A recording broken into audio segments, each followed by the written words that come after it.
Lagyan mo doon sa paskilo. Ay, sana binigyan mo pang repolyo. Yung tatay mo. Ha? Masarap daw yung kwan. Pang Yung walang gulay. puro itlog lang at hotdog. Magandang hapon mga kananay. Sopas po kayo. Para sa malamig na panahon. Maraming salamat po sa aking mga followers at sa mga group. Kung wala po kayo,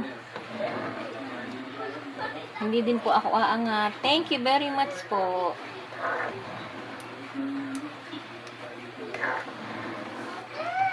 Pagpalain po tayo palagi ng Panginoon sa araw-araw, mga kananay, mga sir.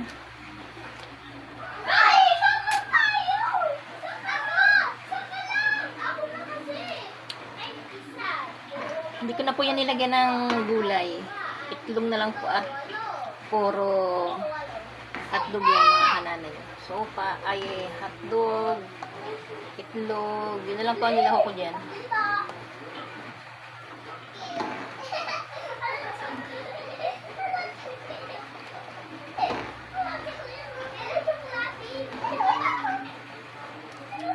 Hindi ko na po ginisa yan sa margarine mga kananay. Nalimutan kong bumili ng margarine.